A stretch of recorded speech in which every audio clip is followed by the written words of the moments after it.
Hello, everybody. Thank you for joining us today. We will give it 1 or 2 minutes for everybody to have time to join in. In the meantime, I would like to welcome you all to our ASO Under Review FinTech Edition. Today's session, I will just give you a little bit of a background. It's the first of a live audit series that we're running with Yodel Mobile, and each session is focused on a specific app category. So today we selected FinTech. We have another session coming up on gaming, and then the next one will be on streaming and entertainment. If you have any other recommendations on what we should try next, do let us know. If you want to ask any questions during our sessions, please feel free to do so either in chat or you can do it in the Q&A section, and we will collect the questions at the end and we will answer to all of them. Okay. In the meantime, if you want to let us know where you're from, so we will know to give you some insights maybe specific to your country, that would be very, very nice. I'm joining from Romania. Our guests are joining from Germany and UK at the moment. Okay, then let's get a bit starting. We started with FinTech because finance apps have a very specific challenge in the app stores. They need to explain value quickly, but also build trust before someone even installs an app. And in today's world, with all the phishing messages, fake investments apps, suspicious urgent bank alerts everywhere, users are very, very cautious. So today we'll look at how finance apps can improve their store listings across metadata, screenshots, ratings, trust signals, everything to get users or potential users to download them. And today we're joined by two ASO enthusiasts, Shivani and Kai, and I will let them briefly introduce themselves so you will know who's giving you advice today. Shivani, we can start with you, I guess. Thank you for giving me the stage, Olivia. Hi, everyone. It's very nice to be in this webinar with you all. Myself, Shivani, as Olivia just mentioned. I'm currently working as a senior ASO manager at AutoScout. I'm based in Berlin, and overall, I have been in app growth since last 11 to 12 years. Yeah, I'm very excited and looking forward to the session today. I'll now pass on to Kai. Thank you, Shivani. Nice to meet everyone. My name's Kai. I work for Yoda Mobile. I'm based in London. Been working in the app space for 5.5 years. And yeah, kind of very excited to be jumping into this today. Okay, thank you everybody for joining.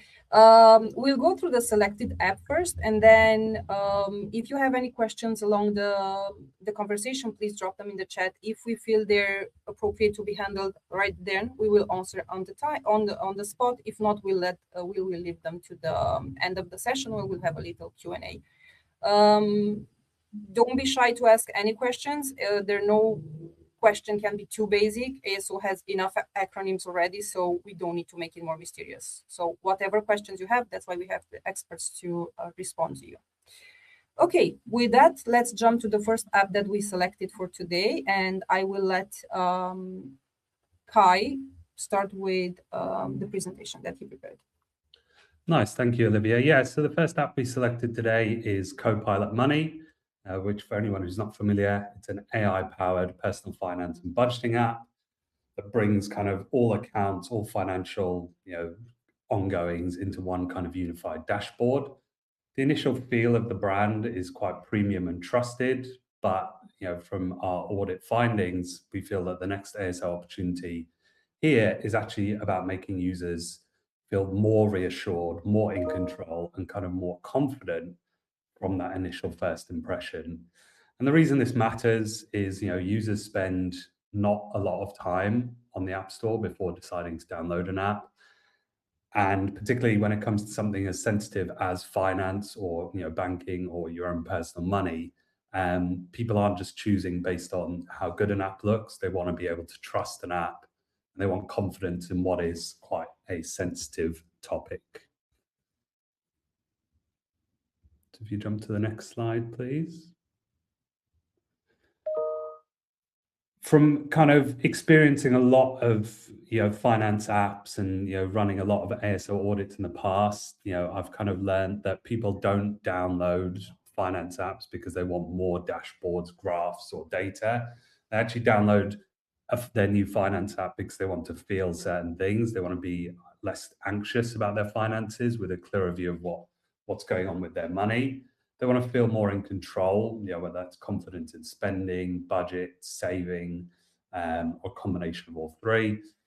They want to be better informed about what's going on with their money, have things simplified, given to them in kind of a digestible and easy to understand format so they can make smarter decisions. And they also want to be reassured, finance is a very personal topic, and they want to trust that their money, their data, and everything that goes on with their personal finances is accurate and secure.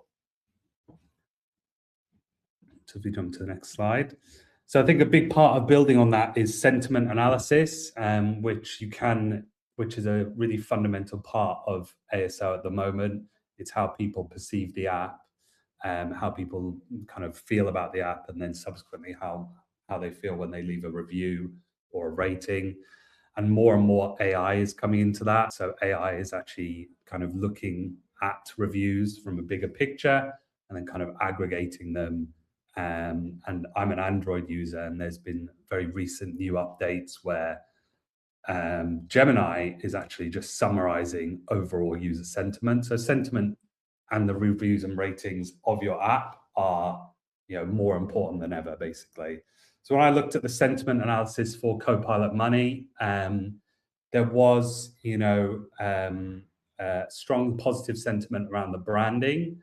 However, there's a need for Copilot Money in this instance to actually reassure their users more around three key areas, which is the accuracy of the AI tooling that they use and how accurate it is to essentially organize a user's finances, and also looking at the ease of use. There's also the reliability aspect, so looking at how reliable the app is, how accurate again it is, and also, well, in particular, the cross-platform usage between web and app. And then because Copilot Money is very AI driven, people want to have confidence in the AI logic that's been applied. And that is not yet quite there amongst all users who currently come and find the app. And then on the flip side, when you look at some of the key competitors, I looked at some of the key ones here in the UK, apps such as Emma, Snoop, and Cashew. They lean much more heavily into these areas of sentiment, and that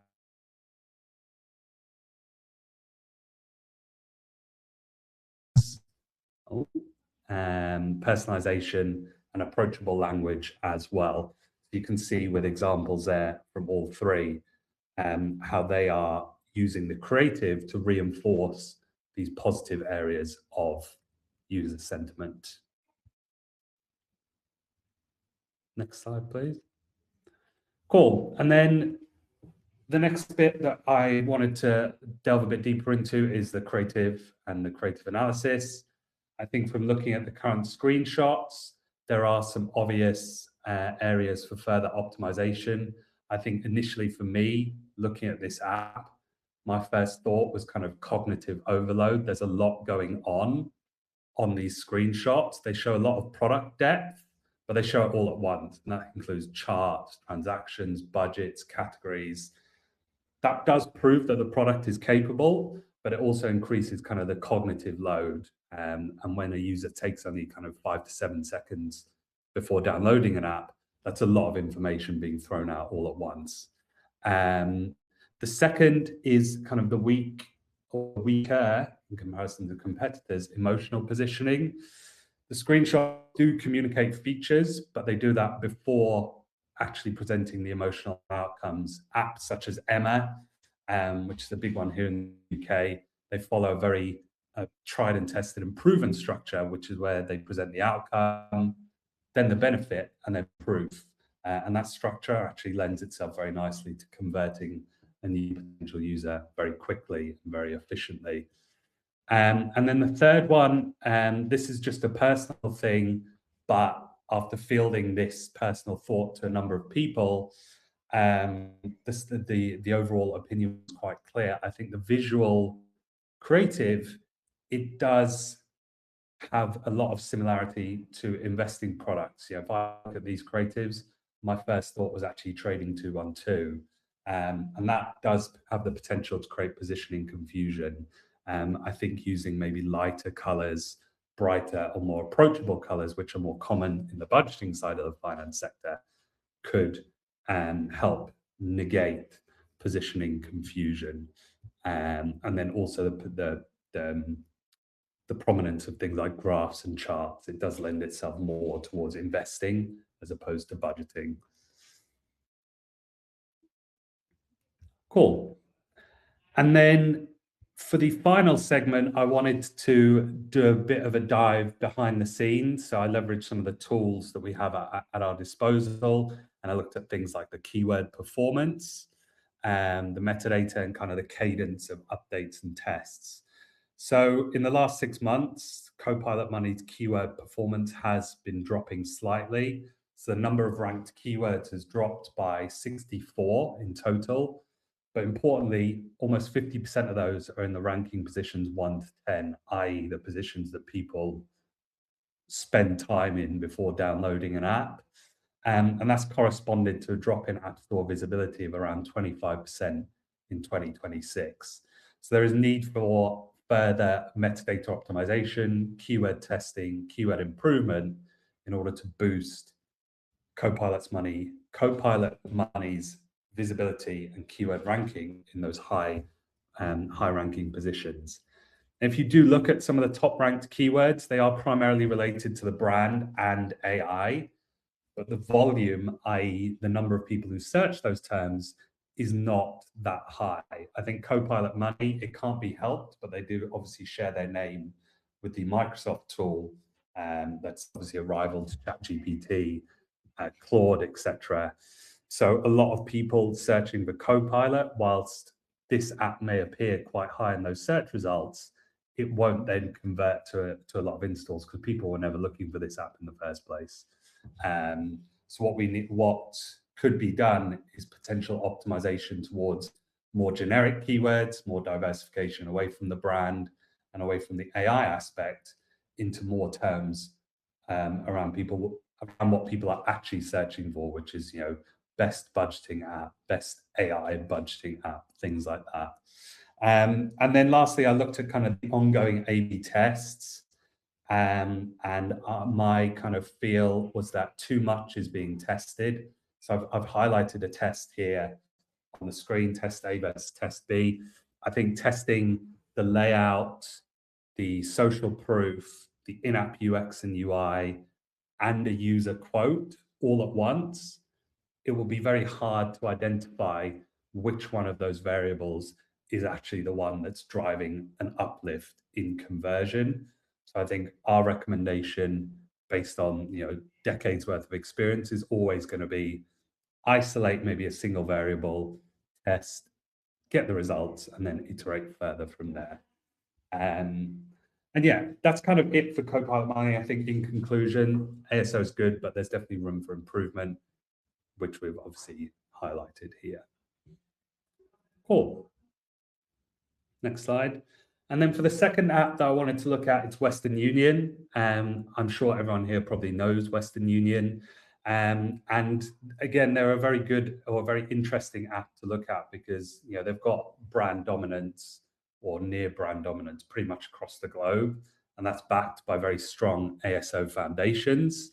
They demonstrate loads of the hallmarks of a very mature and very educated ASO program, whether that's regular cadence and metadata updates.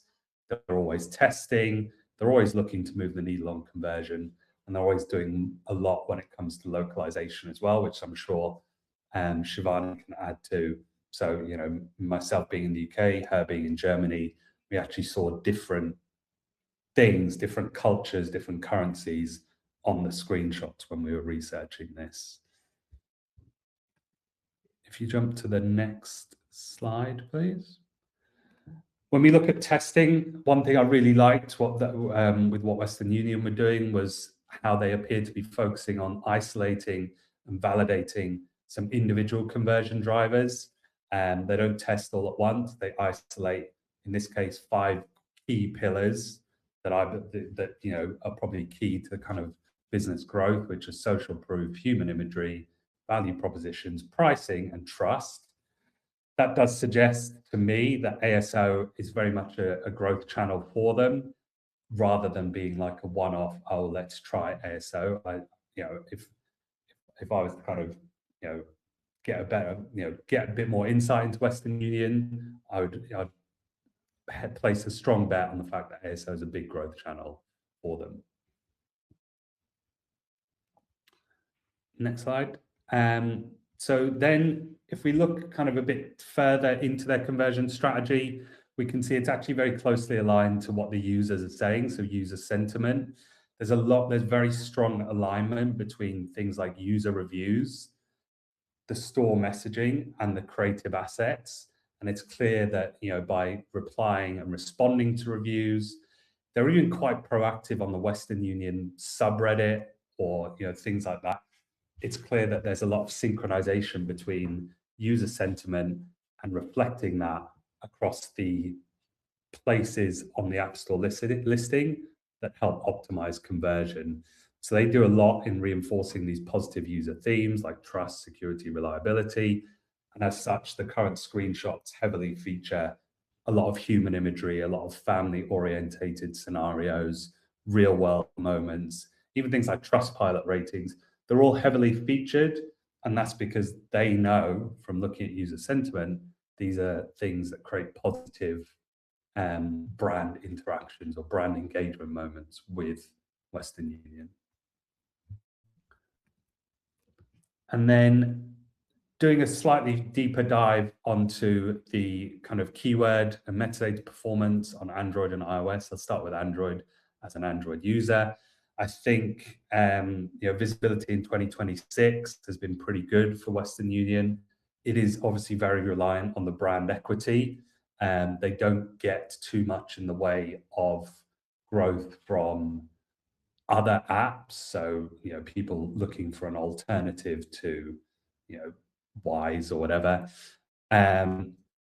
Keyword visibility has grown across 2026. However, in the last 30 days, there has been some volatility with some keywords lost, just over 160. A lot of those losses being in the higher ranking positions. And that volatility is growing. If you compare month by month, like January to February to March to April, that volatility is growing. There could be a number of different factors for that, including algorithm updates, a more robust ASO strategy from some of their competitors. But I think if I was, an ASO employee at Western Union, it's something to address now before it becomes a bigger problem. And then jumping to the next slide. So on iOS, I think the challenge on iOS is actually a bit more pronounced, which I was quite surprised at. Usually, for a lot of apps that we audit, iOS is the better performing device. However, when we looked at iOS for Western Union, there was a big decline in overall visibility, including a significant reduction in some of the top 10 rankings. And they actually had a much, much lower share now than even 6 months ago of generic discovery traffic.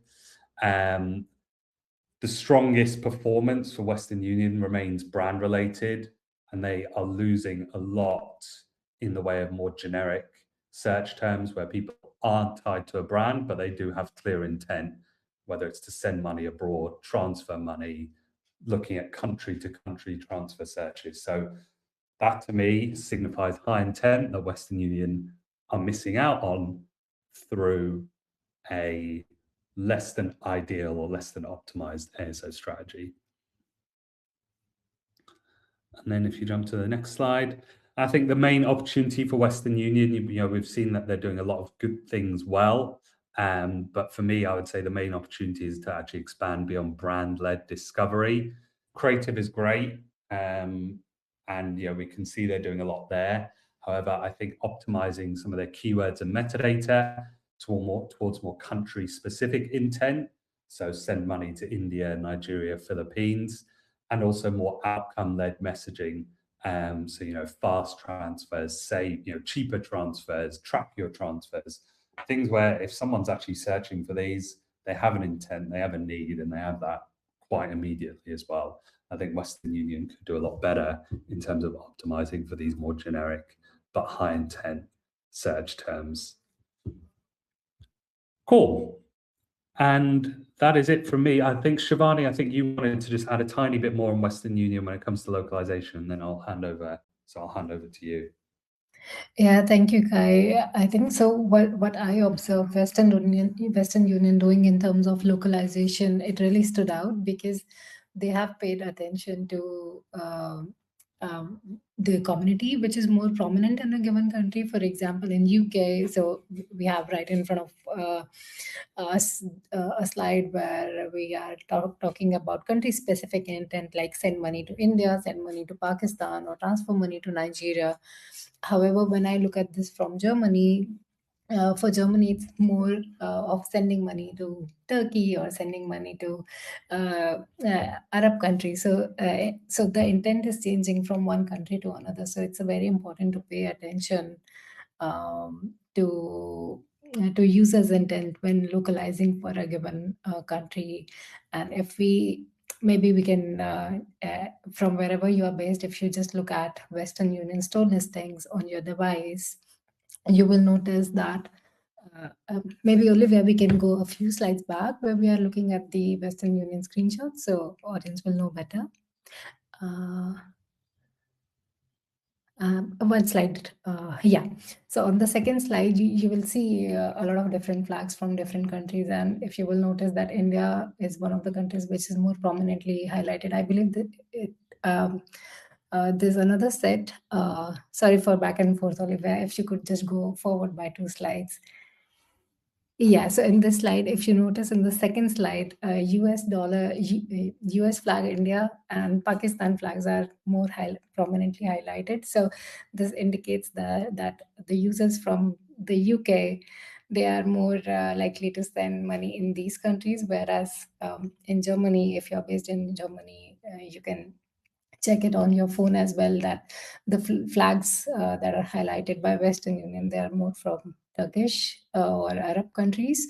And then another call out is that in the UK screenshots, the currency conversion that they have shown on their screenshots is from GBP to INR, which might indicate that maybe they might have worked closely with the product team to understand where do users send money the most, and it could be that they send it to India, so that's why they have shown conversion from GBP to INR. Whereas in Germany, what I see is the currency conversion that is shown on the screenshots, it's from euro to Turkish currency.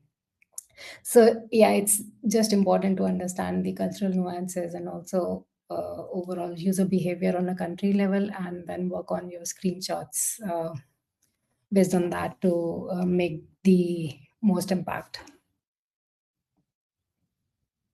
Yeah. Thank you, Shivani.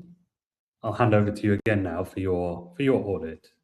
Yeah, Yeah. thank you. Thank you for your insights on Western Union. So we'll continue with the part that you analyzed from the Germany point of view. Yeah, thank you, Olivia. The third app that we selected for our audit today is Verivox. It's a Germany-based app, so you will see the content a bit in Germany, but I'll walk you through, it's in German, but I'll walk you through what's there on the screen and what can be done better. So overall, what stood out was that there's a strong trust factor on the screenshots with the highlight of Trustpilot and TUV. So it adds credibility to the app, and it adds trust. So users will download the app already with a sense of trust. However, so I felt that there's a bit of diluted value proposition, and as Kai mentioned previously, that currently users' attention span is extremely short, and we don't have a lot of time to engage the users. So the value proposition has to be imparted within a few seconds. I believe we have just less than 3 seconds to really communicate our app's value proposition to the users. So that value proposition, like what are the user benefits? that's missing. And overall, weak emotional positioning. So Kai also highlighted about emotional positioning in the previous slides. So I would say that also applies with an app like Verivox. We can we can look further into the coming slides. So Olivia, if we can move forward. Yeah, so just to give an overview to everyone what Verivox is a personal finance and contract management app which helps users compare different services like electricity, gas, internet, etc. And not just compare, but users can also track their contracts. Users can switch from one provider to another, cancel the contracts, and so on and forth. Now, the important thing that we need to understand from a user perspective is how this translates to user benefits. It's fair that the app helps users compare services, provide like change services, etc., etc. But how does this translate to user benefits? What would be the final outcome for the user? So why would a user would look for an app like Verivox? So it's save time and money, and how they do it is by tracking and comparing and switching providers all in one place. And the emotional benefit is that users will feel confident by being sure that they are not paying more than what they should. And the another emotional connect would be that they have a sense of being in charge, which everyone pretty much would like. So they would like to stay in still control of their contract savings, even though they're using an app, but they don't want to be overly dependent on something external and still feel that they are in charge. So these could be great user and benefits for an app like Verivox. And if we move forward, Olivia, please. Yeah. So as I mentioned previously, that the listing highlights trust factors and communicate the functions well. However, we need to focus a bit more on the value proposition and end user benefits as well. So as I also previously mentioned that what we can do to strengthen the value proposition, we need to communicate to the users that they can save time and their money by using Verivox. And with emotional connect, emotional value, we need to think that what's the emotional value users want from Verivox. And as I previously also mentioned that they need to feel in charge, they need to feel confident, but it also has to be stress-free. So ease of use and stress-free. So things like these also resonate really well with users.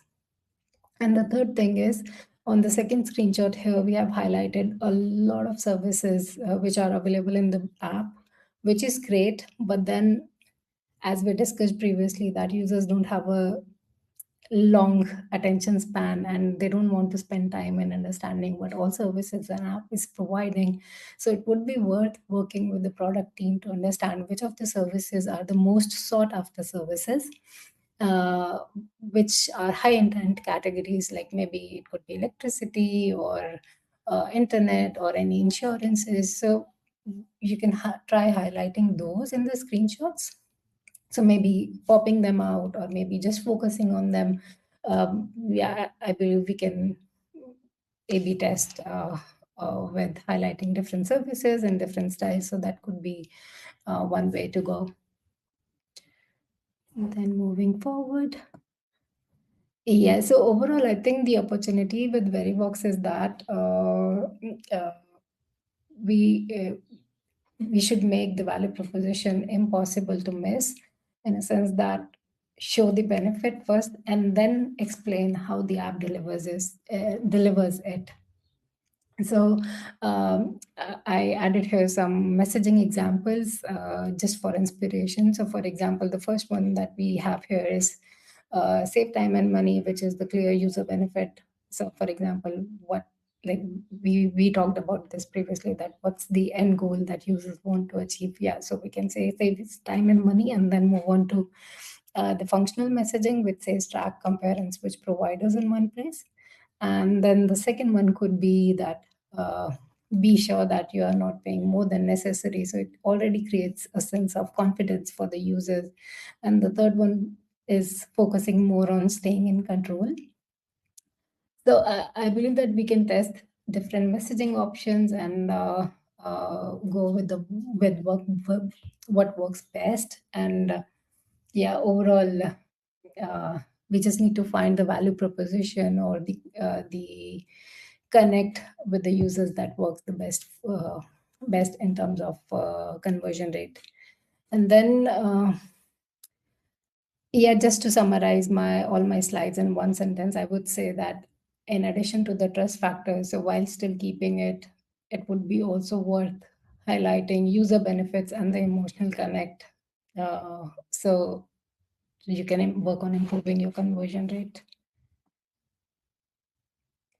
And that's all about it on Verivox. Olivia, do we have any other slides? Let me check. We're at the point where we can ask questions. But first, Kai, if there's something you would like to add to whatever Shivani said, if not, we'll move on to. To be honest, not too much because I don't speak German. So yeah, but thank you, Shivani. Yeah. Okay, then if anybody has any questions, please feel free to drop them in the chat or in the Q&A on the right side. You should see, on the left side, sorry, for you, you should see a tiny box where you can drop the questions. And until we get the questions there, I have a few that have been sent in advance. So I will ask the question and you can each respond from your perspective and based on your experience. I have one.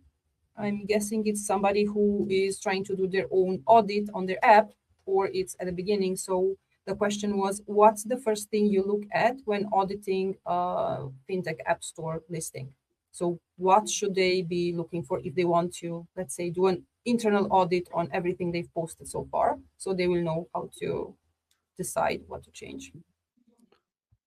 Shivani, do you want to go first? Yeah, I'm thinking. So overall, first thing I would look at is whether we are establishing trust with the users and whether we are properly communicating the value propositions of the app. And we also don't want there to be a lot of information. So, for example, Kai covered in Copilot screenshots that there was a lot of things going on with the screenshots, and considering the user's attention span, I believe we need to simplify our messaging and visuals a little bit more.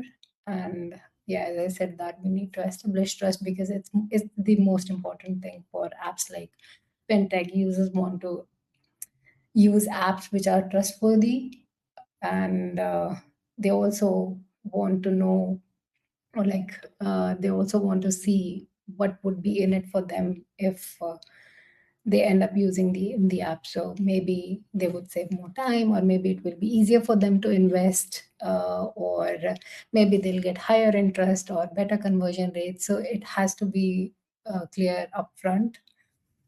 Yeah, that's what I can think of right now. Maybe Kai, you have anything to add? I would think, I think that's all great. I think my only kind of main thing to add was more so in FinTech than in other industries, people care more about the outcome. People know they can invest or save or send money or receive money or et cetera, et cetera. But what they actually care about in FinTech is what the outcome of that will be, whether they earn more, whether it's easier, whether it's cheaper. So I'd actually say creating a store listing that very clearly communicates in 5 to 10 seconds that actual outcome, as opposed to just like overloading with features, actually communicating the outcome on like screenshots 1, 2, and 3.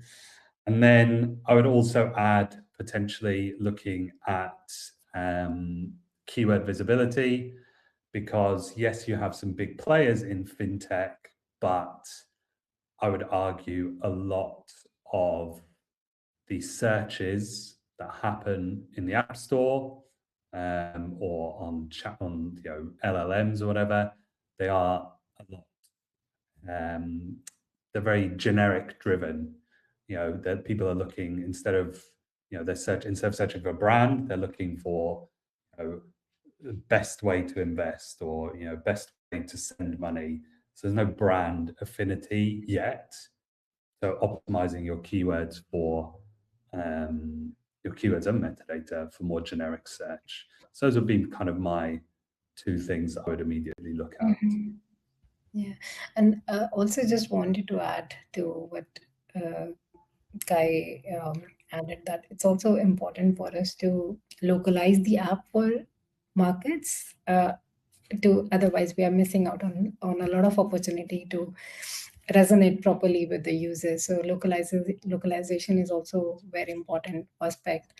And so the way the default listings in Google Play and App Store work is that, especially on App Store, uh, it's important that we add as many listings as possible. For example, if you are working on a global app like maybe Western Union, I would say that your job is not done when you just add English US or maybe English DBE. It's important that you add all of the English is English Canada, English, I think we have Australia. So it's important. Yeah, it's important to add as many localized listings as possible. So overall resonance with the users is improved. Yes, I would 100% agree with that. Thank you so much. So we had a question, but it disappeared. So Sergey, I think, if you can retype the question, I'm not sure what happened with the technical error or something happened. In the meantime, I have another one for you. Again, probably from somebody newer to the ASO field.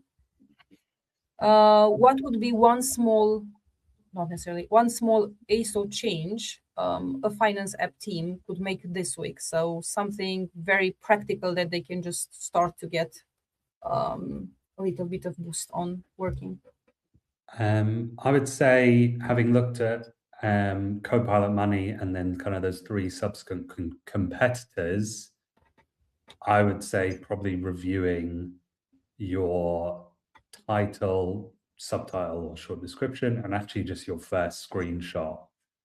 So like, does your first screenshot really just sell the outcome of using your app, basically? And does it do that in like under 5 seconds? Yeah, it just goes back to what I was saying earlier. You know, you can talk all day about how your app can be used to invest or trade or, you know, blah, blah, blah, blah, blah. But what's the actual outcome or benefit? So I'd say revamping your first screenshot to reflect that and communicate that in like under 5 seconds would probably be my suggestion. I guess the first impression counts in this Yes, case. exactly. And And if you're not comfortable doing that, maybe you can A/B test it as well. You know, if you don't want to do a very, very drastic change, why not A/B test? Okay, we have the question came back, so I will show it on stage for you guys to see who wants to respond. It's, do you think CPPs are helpful for fintech apps, and do you have any successful examples that you could share? I can start, and then Shivani, maybe if you want to continue. I would say yes, they are. We do have examples. We've worked with trading apps, crypto apps,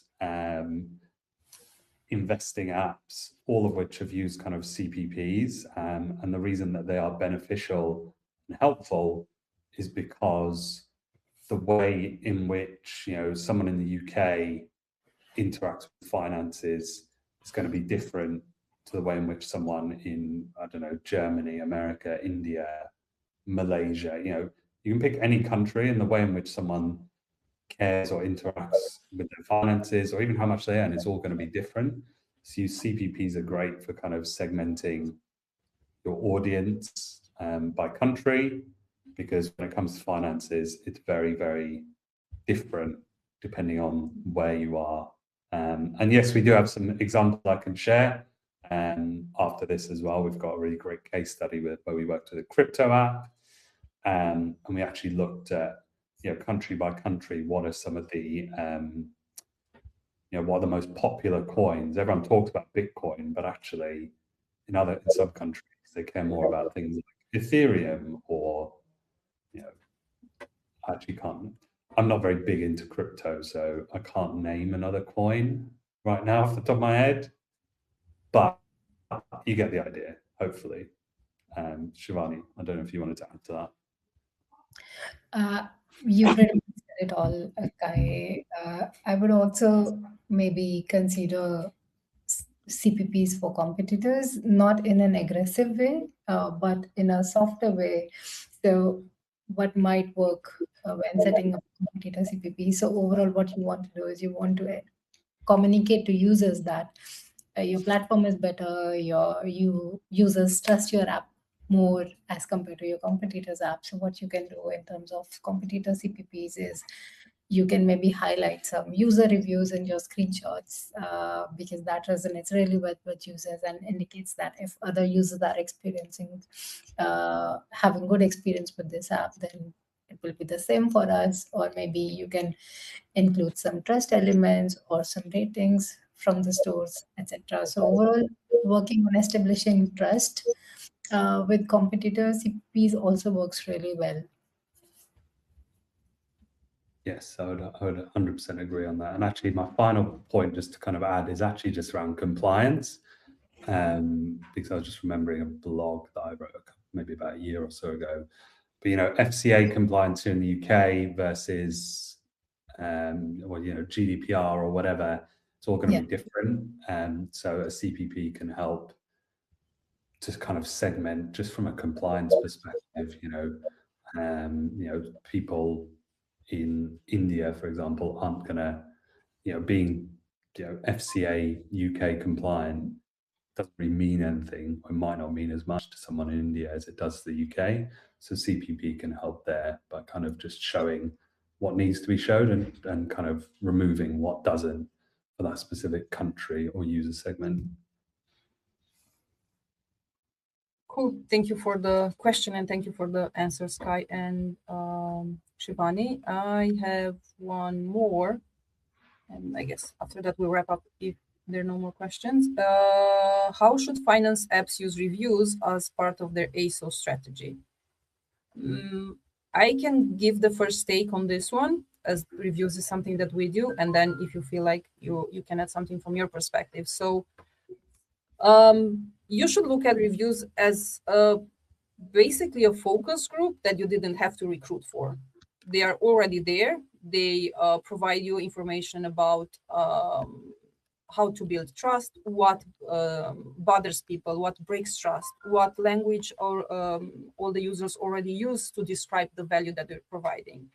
So anything you can collect from there, all the feedback about how the product works, how much they trust it, or if they have any concerns, that should be fed directly into your ASO strategy. So every messaging that you're placing there, if people are already happy with what you're doing, then you will highlight that. If you see that people have concerns about, maybe I don't trust it so much, then you should be careful to emphasize on how you are a trustworthy app, let's say, or work more on the messaging and see how you can solve that. So that would be my take, but I will let you see. Maybe you see things differently from your perspective regarding reviews. But as I said, for me, it's probably the best way to learn about your own app is reading all the reviews and what people are already saying about you. Yeah, I would agree. Not much really to add to that, to be honest. I think apart from the fact that if sentiment is positive, definitely repurpose that into your creative, your screenshots, your messaging. And as an Android user, I've seen that review summaries powered by Gemini are becoming more and more prevalent. So, looking at broader user sentiment, not just one person who really loves or hates your app, but actually looking at the broader picture can actually, now be surfaced quite instantaneously when someone new is looking for the app. So yeah, looking at reviews is very important because they are more so than ever a really important conversion driver. And when you're dealing with something as personal as finances, that's really important.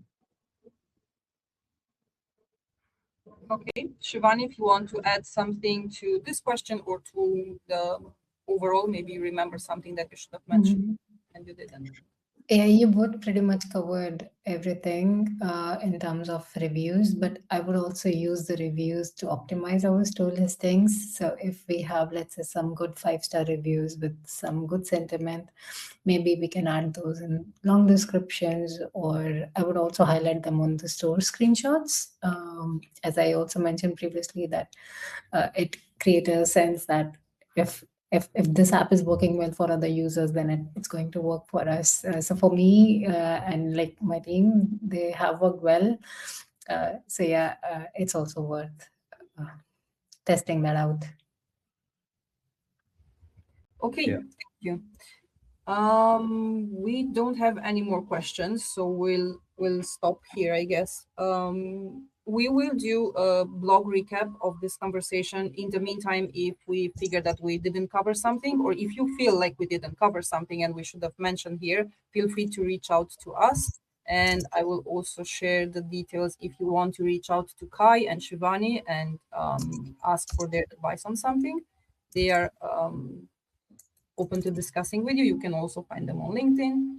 And I will just want to mention again about our next reviews that we will do next under review session. So in July, we're aiming for gaming. So even you're in the finance app, if you want to join us and see how others are doing in a different industry, maybe there's something you can learn from there, something you haven't considered using in your industry, would be interesting to see if you can use that, or maybe you can just offer advice to others. And in September, we will try to do something about streaming and entertainment, a completely different scenario. Curious to see what's going to look like there. Okay. First of all, thank you for to our experts for all their insights, and thank you everybody who joined today. Thank you, guys. Thanks, Thank everyone. you. Have a nice day. Yes. Cheers. See you in the next session. Bye-bye. Bye.